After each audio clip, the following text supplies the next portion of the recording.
good evening. I hope you're doing well today. I hope you can see me right. I've got a bit of a new setup, so I haven't got the lighting sorted as I want to. Tonight we're going to talk about shoes, and I hope you can hear me. I need to remember to talk up a little bit.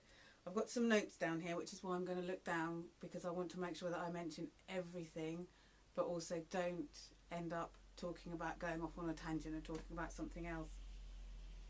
So shoes have can have a huge impact on the rest of our body. The way shoes are designed can cause our feet not to work properly, not to be able to work properly, and our body's really good at compensating for this. So you could have a neck problem. One of the things that will help reduce that neck problem is to change your shoes and work on foot exercises in order to have more mobility in your feet. Shoes were originally probably something like animal skins tied to our feet, and it was designed to protect our feet and keep feet warm. And then as fashions have changed with normal clothes and fashions, wide feet were seen as not very attractive, and so we ended up with certain shaped shoes. And the thing that shoes are made on, which are called lasts, which are the kind of the moulds that shoes are made from, haven't been changed in like decades. So it's the same as with clothes. People's body shapes have changed, but the clothes not necessarily haven't, and that's the same with shoes. So one of the questions somebody asked was but about Birkenstocks. Lorna, I think it was you, wasn't it? And are they good shoes? And what I wanted to give you tonight was enough information so you could go away and work out for yourself whether shoes are better for you or not, which I think is more practical and more use to you than me trying to give you a list of which shoes are good and which shoes are bad, and you having to keep coming back and saying, what about these ones? Because there are lots of brands of foot-friendly shoes, but you can also find foot-friendly shoes in just your everyday high street shops. And it's just a question of being able to know what you're looking for to decide which ones are good and which ones are bad. So there are four main areas that you need to look for in shoes, and I've got a selection of our shoes down here as well to try and give you some idea of what I'm talking about. We're going to start with the soles first of all.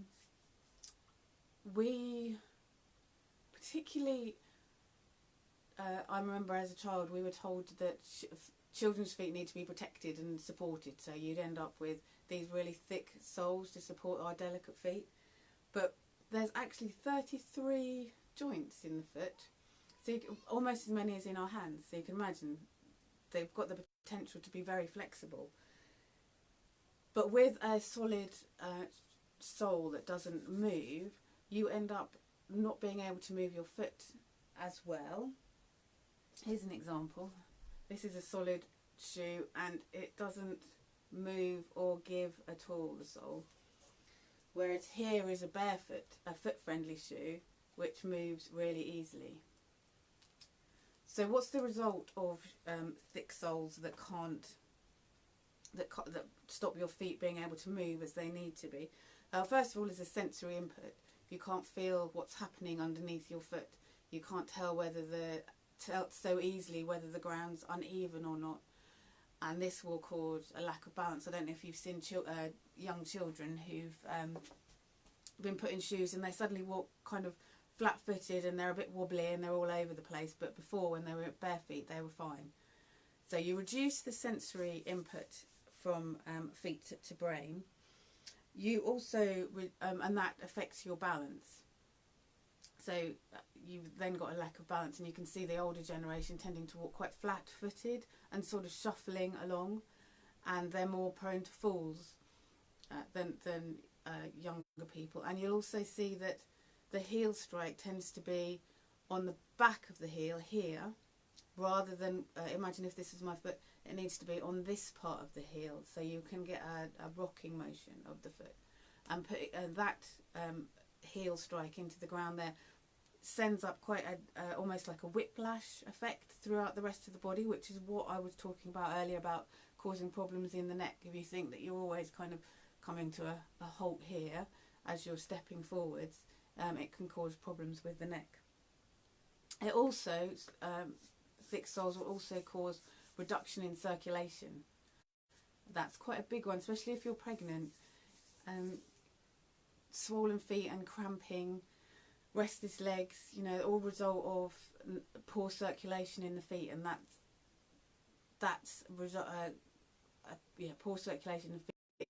You can see here really thick soles compared to these ones, which have got a much thinner sole. So what can you do to combat that? We talked about the foot mobilisation exercise.